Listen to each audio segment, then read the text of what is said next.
Na meron kang pelikula, na ikaw talaga yung bida-bida, sabi nga direct, ikaw talaga yung, you are the entire movie, sabi niya kanina. So, how does it feel? Tapos, matatakot ba talaga kami sa horror film na to? Ayun, nagkwento ka about it. Masaya ako na sa lahat kasi ilang taon din namin inabangan kasama ni Direk yung pagpapalabas ng pelikulang ito.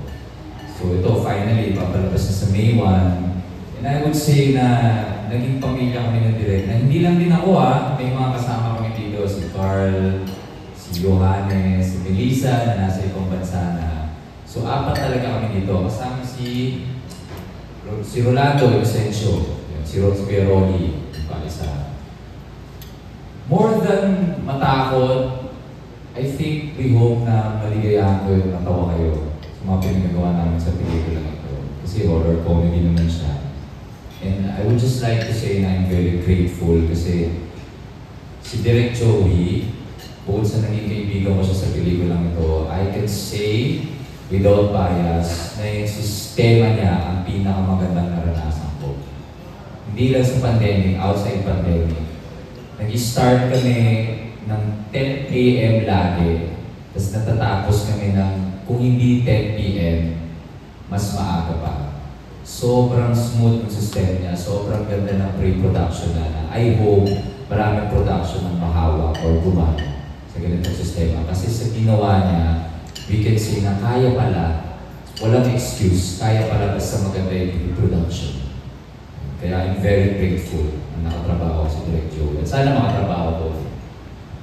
Wow! So nilalahat mo ba ang lahat ng director, Pepe, na si Direk Joe yung pinaka-smooth, ang pinaka-magandang sistema? Sa naranasan ko sa naranasan ko, I can say, so far the best system. Wow! Direct reaction mo doon. Ikaw naman pala yung level mo pala yung sistema mo. Wala tayo sa totoo. Yeah, well, it's because I have a good actor, di ba? When you have good actors, good intelligent actors, your shooting comes out very smooth, di ba? Hindi lang naman sa amin yan nasa mga artista rin kasi yung apat na kasama ko, si Melissa, si Carl, si Johannes, si Pepe, I mean, apat ko yung artista, how could it be not smooth, di ba? At saka naging close kami apat dahil kami lang talaga ang doon sa pelikula. So yeah, okay, thank you so much for those kind words, Pepe. Thank you, Direk. Pero masabi niya direct na kaya naman pala natin na i-adapt. Saan ba galing yung sistema mo yun? But i-share mo rin sa iba para lahat ganyan dapat ang sistema. Direct, pero parang ikaw lang pala yung ganyan. Hindi naman. Direct. Ano sabi mo, Alan Jones? Ano sabi? Sabi niya, kaya naman pala i-adapt yung sistema na gano'n. Saan ba galing yung sistema mo? At saka bakit ikaw lang yata yung gumagawa naman? Well, una-una, Alan Jones, sa dami ng pelikula yung ginawa ko, di ba? Yung mga tauhan ko, gamay na. Yung method ko, yung kaparaanan ko, di ba? So, who did I learn this from? Yung sistema ito na tutunan ko kay Pepe Galiaga. Okay? Nung nagtatrabaho kami ni Pepe Galiagas. Itong pagka-organize, yung division of labor, yung selection of people, yung timetable, yung time traffic, lahat yan na pag-aralan ko kay Pepe Galiaga. At na-modify ko sa sarili kong sistema through the years. At kaya yung mga tao ko na kasamahan ko ngayon, maniwala ka, Alan, yung mga kasamahan ko who's been with me for about 10 to 12 years, yung utility ko is with me for the past 18 years. Kasi magkakasama kami, hindi kami kumpanya, pamilya na kami. Dahil yung gamay na namin ang isa't isa. Kaya pagdating mo sa set, maging horror movie ka, katulad ng gumax, straight ako. Kahit yung exist. So ayaw ko mapuyat, Alan. It's bad for the skin. Yes. Tama. Direct, pinuri ka ni Pepe. Ikaw naman, ano yung masasabi mo? Ay, naglalag ka ba? Hello, Direct? Are you there? What was the question? Ayun, may delay, no? Direct, pinuri ka ni Pepe. Ikaw naman, ano masasabi mo sa kanyang mga magagandang words. Eh, ngayon naka-work mo siya, sabi mo nga parang dream come true to makatrabaho siya. Kamusta ngayon naka-work mo na siya?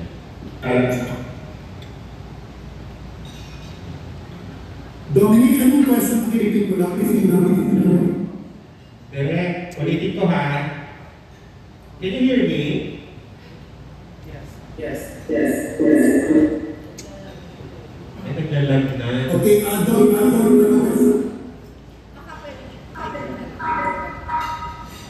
Ulitin ko direct ha, ang tanong. Hello. Ano ba? Sana ba? Ayan. Oo. Ay, ba't yung audio? Ay, direct. Sabi ko kasi, di ba si Pepe pinuri ka? Ano naman masasabi mo na naka-work mo si Pepe? Nasabi mo nga parang dream come true mo siya makatrabaho. Ayun. Okay, Dom, ulit mo kasi napakalapit ng mic sa bibig ni Ana. Anong tanong niya?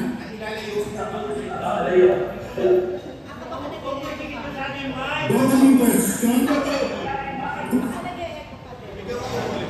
Ano yung anong sasabi mo? Mrs. Pepe, no question asked. Okay, Pepe is a professional, theater trained yan. You cannot get any better an actor in terms of discipline and in terms of delivery.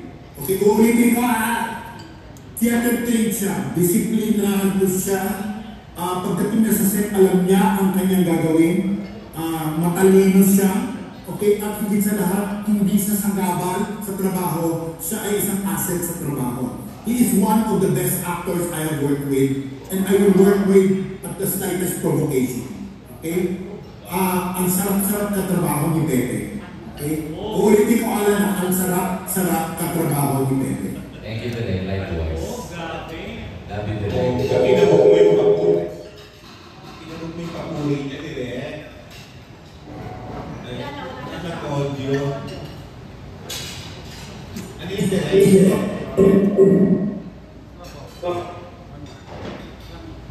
Sabi ko pinabog ko yung ano niya, yung... Dom, you have to talk. You have to talk, Dom.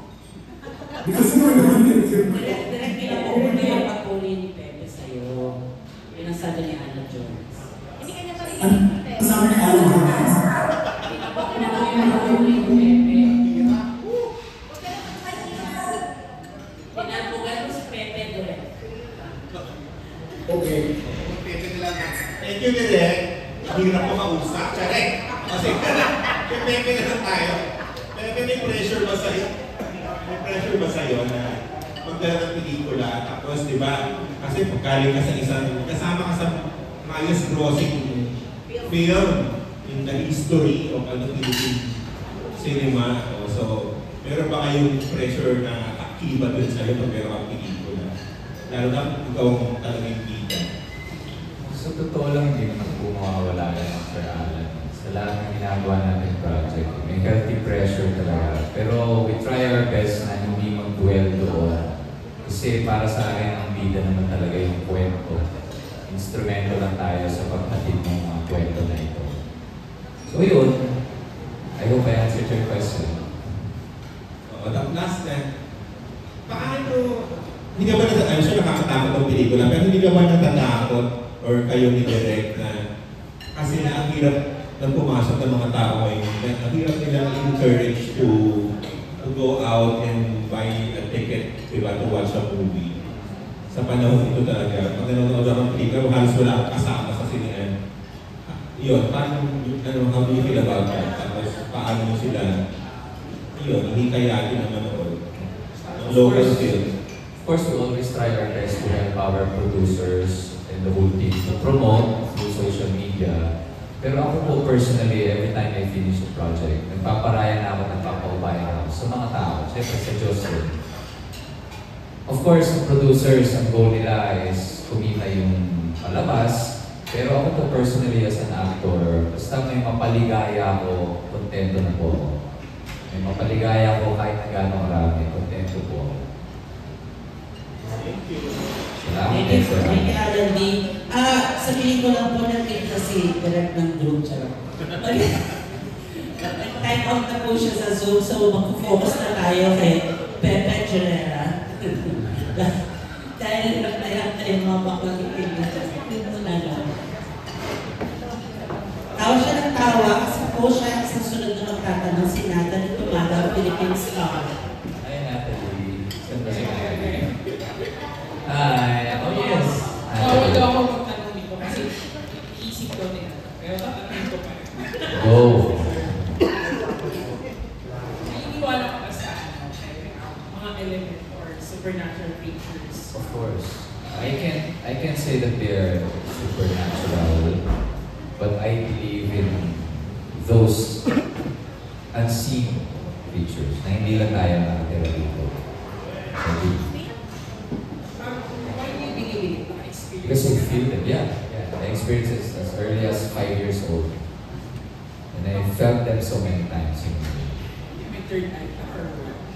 Naniniwala kasi ako na lahat tayo pinanganak tayo bukas yung third eye natin. Sumasara lang siya eventually because of external factors. Kasi I have 2 kids. Pareha sila na tumatawa at umingiti na kung saan. So, may mga nakikita sila, just like our pets, they see and feel things that we don't. And I think sa panahon na to, sa age na to, it's now backed up by science. I think ang tawag ito metaphysical. Ano yung So yes. scariest na experience? Kasi you were saying 5 as early as 5 years old. Yung ancestral house kasi namin sa Caloocan, malapit sa monumento, I think 1950s pa siya. Marami ng, medyo related siya sa Bantay Bahay. Marami nang nakitira na hindi namin nakikita.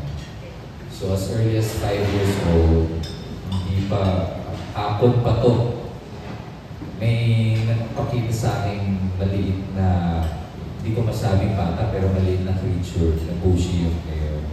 So basically yung, ano to? Yung grotto ni Mama Mary. Maliit siya. Meron kaming maliit na grotto. And I thought may sakit lang ako, pero it transformed into a little creature. And then it went on hanggang pagtanda namin, kahit yung mga kapatid ko, kung hindi sila makakarinig, posible duwende. So it's either makakarinig or makakakita. Iba't ibang members ng family, even visitors of the house. So nung pinenta namin yung bahay, pinabless na lang namin. Mukha namang happy yung nakapili. Okay. I'll ask the questions pa. May personal ka ba na experience dito sa I'm assuming you feel in an own house. Yes. Surprisingly, wala naman. Although medyo may kabigatan yung meron silang underground eh. Kasi kinuwento sa amin yung may-ari, nung dumating yung mga apo, tumira yung ibang mga Japanese soldiers sa bahay at tinago nila yung ibang members of the house, especially the women, dun sa underground. So, tinur kami, we had a tour dun sa underground. Medyo mabigat yung atmosphere. Yun. Pero sinasabi ng mga caretaker, kahit sila daw minsan natatakot sila sa gabi. Yung mga napaparating. Personally ba, Pepe, how do you think ba mga ganito? Kasi si Believe naman, dinadaan ko siya sa Dasal talaga. And you can call it prayer or mantra, whatever will make you feel light again or connect you to God again. Kasi ang sabi nga nung kuya ko, which is also my mentor, pagka may mga nagpaparamdam sa'yo, usually attracted sila sa light mo eh. Diba? Parang gamo-gamo lang. Attracted sa maliwanag. So you just connect to them by saying, this works for me every time, na we all came from one source, which is God. So pag ginagawa kayo, gumagaan ulit yung pakiramdam ko. I feel like they go back to where they belong. Lumalayo na sila sa akin. Last question, Pepe. Since this is a horror comedy, ano mas madali sa'yo? Horror or comedy na genre? And paano pala yung pag-balance niyo? I can't do straight horror. Hello, Miss Marcel. Hindi ko kaya gumawa ng straight horror. Sa ngayon, to protect my mental state, okay sa akin ng yun, hybrid horror comedy, action comedy, basta may bite ng comedy. Okay lang naman drama, pero yung straight action or straight horror, I try to do other things muna. Paano mo siya binabalance? Horror, tsaka comedy? Actually, I put my complete trust sa director. Kasi vision niya eh. So kung may gusto lang ako baliin ng konti, I always consult the director. But more often than that, I give my complete trust to the director, who is the captain of the show. Thank you, Pepe. Salamat eh.